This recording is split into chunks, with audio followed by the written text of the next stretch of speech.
Mas eu preciso que você entenda como que é a cultura.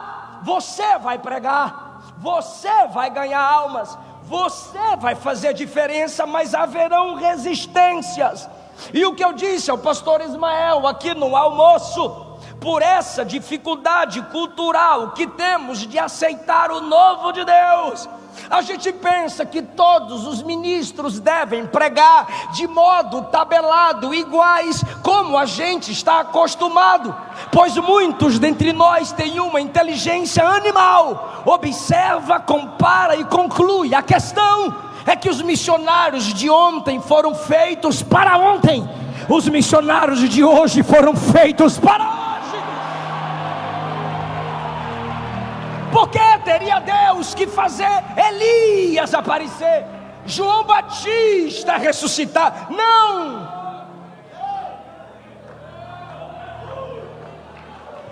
Atualiza o ministério de Elias, maximiza o ministério de João, só para não dizer, é o novo de Deus, é Jesus. Nesse ínterim, enquanto se divulga dentro do palácio o que estava acontecendo do lado de fora, lembra que a viagem era curta?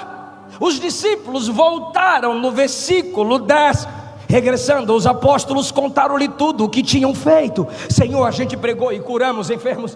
Senhor, a gente pregou e expulsamos até capeta. Senhor, a gente pregou e foi uma bênção. Os discípulos vieram empolgados, contando o testemunho para Jesus. E quando eles acabam de falar empolgados, sabe, você acabou de pregar e você fala: mãe, eu preguei bem, mãe, eu tremi, mas eu consegui falar. Esposa, Deus me deu uma palavra boa. Marido, eu cantei e foi uma bênção. Eu não sei com que você compartilha, só que às vezes nós explodimos de alegria. Paulo disse aos Gálatas que nós devemos experimentar a nossa obra em nós mesmos. A gente não prega só para ser fiel, a gente prega também para ser feliz. Eu não entendo algum tipo de pregador que diz: eu não vim pregar por resultado. Eu vim pregar por resultado. A palavra é fogo e ela queima, a palavra é pão e alimenta, a palavra é água e ela lava. Eu quero ver resultado. Os discípulos agora procuram Jesus e começam a falar do resultado do ministério deles. Quando todos estão felizes com o resultado do ministério, a gente tem a segunda convocação. A primeira está nos versículos 1 e 2. Vão pregar, curar os enfermos, expulsar demônios. A segunda convocação está no versículo 10. Quando acabam de testemunhar, Jesus diz: vem comigo. Para onde, Senhor? Tem mais demônios para expulsar? Não. Tem mais enfermidades para a gente expulsar? Não. Tem mais multidões para a gente pregar? Não. Para onde o Senhor vai nos levar? Versículo 10: para um lugar deserto.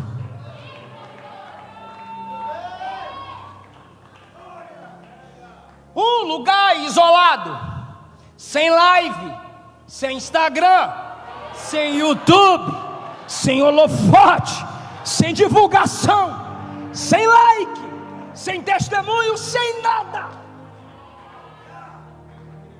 Só nós e mais ninguém. Sim, só eu e mais ninguém. E quando Jesus chega lá, eles entendem que nosso ministério não é medido pelos grandes feitos publicamente, mas pela fidelidade naquilo que ninguém vê.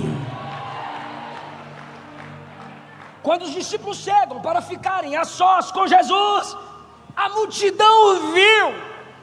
E enquanto do palácio a cristologia é defasada, é Elias, é João, a multidão que ouvia os discípulos dizendo: enfermidade, em nome de Jesus sai.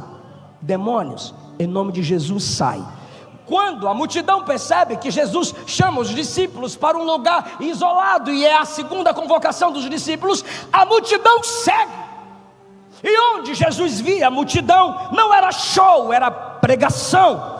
Versículo 11: e sabendo que a multidão o seguia, falava-lhes do reino de Deus.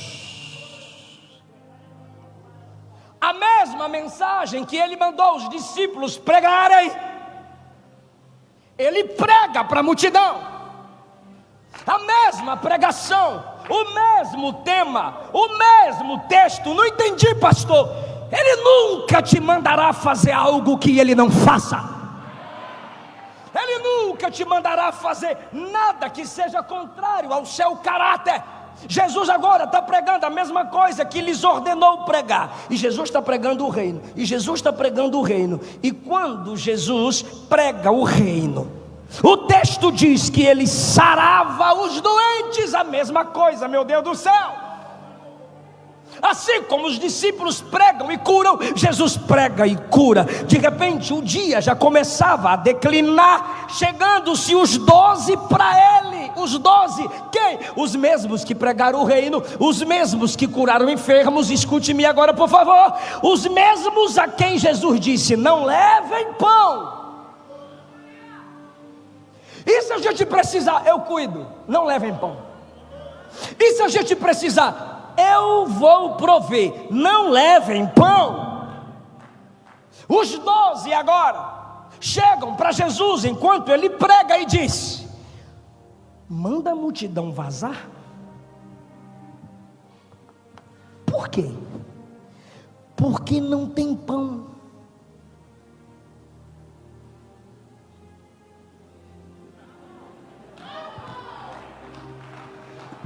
Não fui eu quem disse a vocês na primeira vez: vão pregar sem precisar levar pão?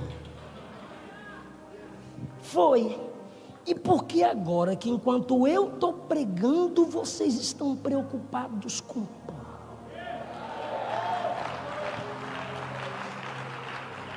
É que lá o Senhor falou para a gente não levar e a gente confiou. Então vocês confiam que eu cuido de vocês, mas não confiam que eu vou cuidar deles. Vocês acham que para mim quem prega vale mais do que quem?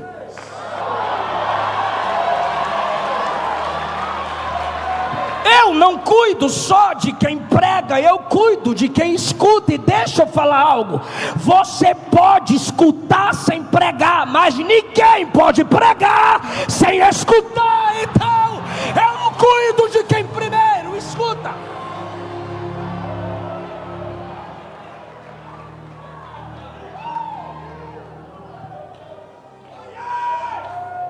Jesus vai fazer algo tão lindo aqui hoje.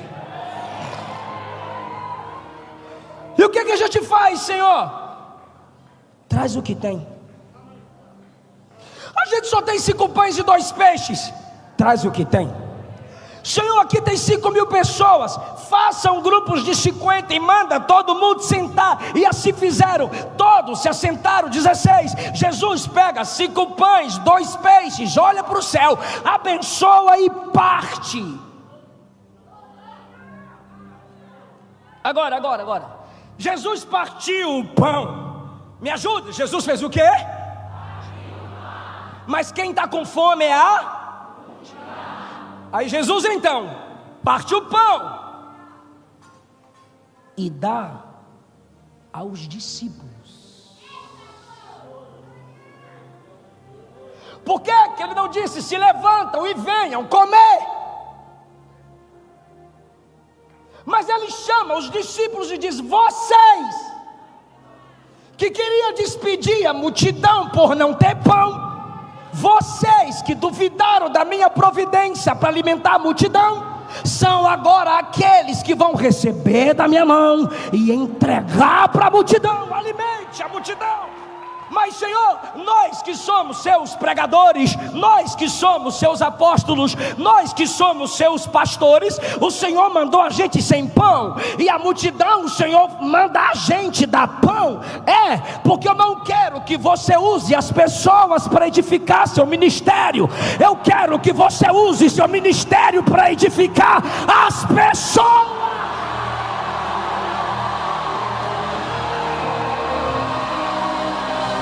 Quem quiser falar, fale, diga: ministério não é para mim. Diga: Jesus teve fome, não transformou pedra em pão, mas quando a multidão sentiu fome, ele pegou o pão, levantou o pão, partiu o pão e multiplicou o pão.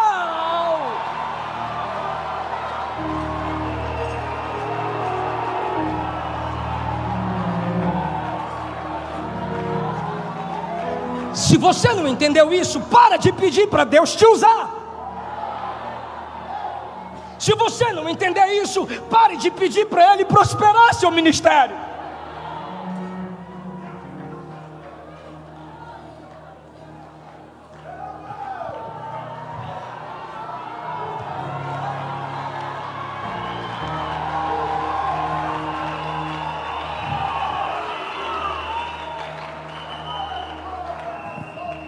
Terceiro chamado, versículo 18. Perdão, terceiro chamado, versículo 18, está certo.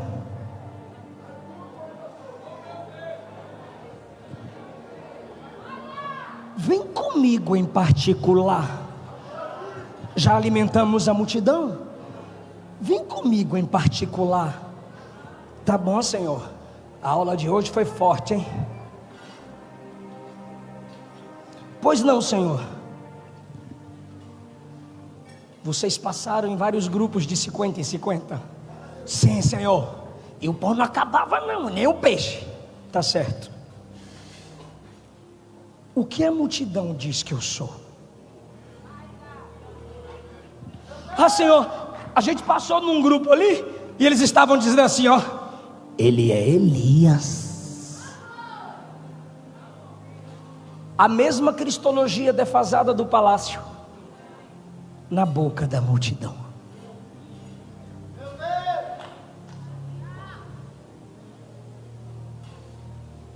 Tu imagina Pedro dizendo: Elias?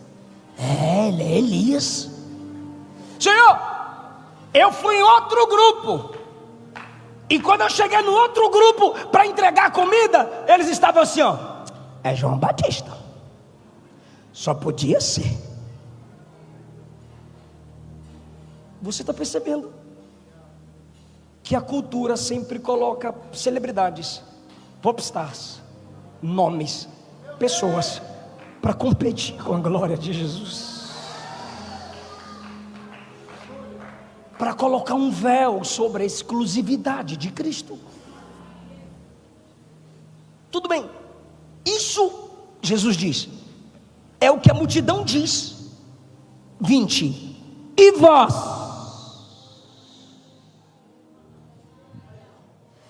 E vocês? O que dizem que eu sou? Eu sei o que o mundo pensa sobre mim. O budismo diz que eu sou um ser iluminado. O código da Vinci procura impureza em mim.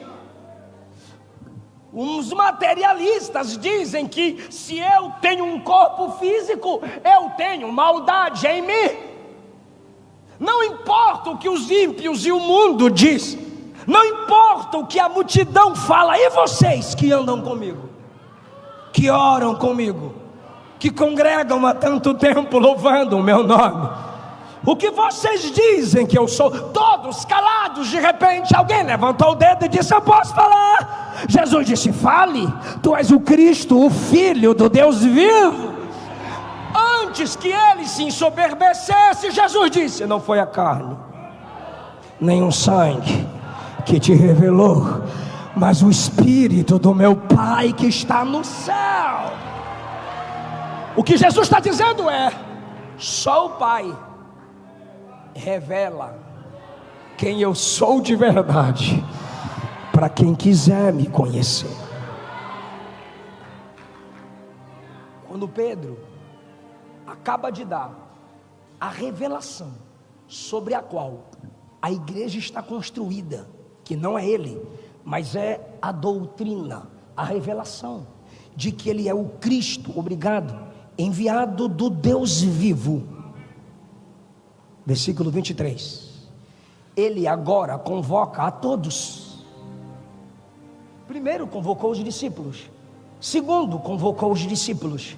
Terceiro, convocou os discípulos. Quem eu sou? É a terceira convocação. Versículo 23. Agora eu chamo todos. Primeiro, venham e vão pregar o reino.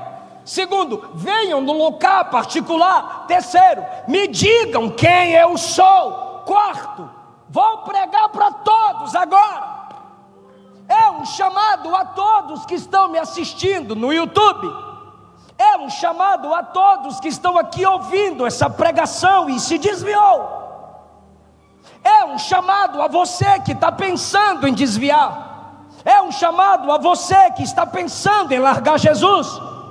23. Se alguém quer vir após mim. A primeira coisa que ele está dizendo é: minha soberania não anula a sua vontade. Se você quiser, vem. Ah, eu não quero, tchau. Eu não preciso de você, é você quem precisa de mim. Se alguém quiser vir, onde? Após. Não é vir para mandar, não é vir para decretar, não é vir para mostrar boas obras, porque não tem, é tudo graça. Se alguém quiser vir após, você atrás e eu na frente. Se alguém quiser vir após mim, o que é que eu faço? Primeiro, negue a si mesmo. Abra mão dos seus direitos. Fuja dos seus desejos carnais. Esqueça de ser o centro. Se humilhe diante da minha presença. Não venha orar com a lista pronta para eu assinar. Negue a si mesmo. Venha com a lista em branco, manda eu preencher e depois você concorda. Negue a si mesmo. Segundo, tome cada dia. Me ajuda, igreja, cada dia. Você não gosta de orar? Pai nosso que está no céu, santificado seja o teu nome, venha o teu reino, seja feita a tua vontade. Você não quer o pão nosso de cada dia? Agora pegue a cruz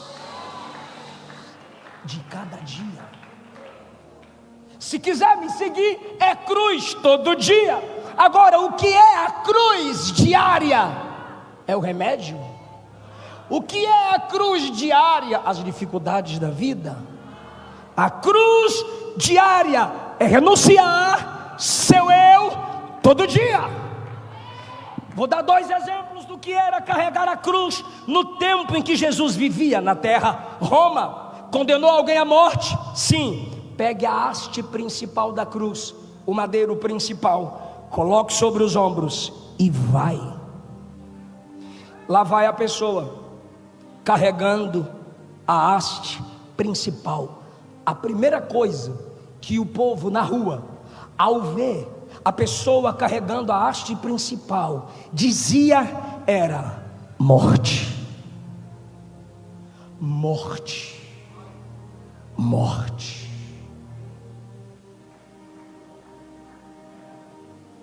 Não tinha mais volta. A segunda coisa que as pessoas, ao virem alguém carregando a haste principal, dizia era: não volta mais.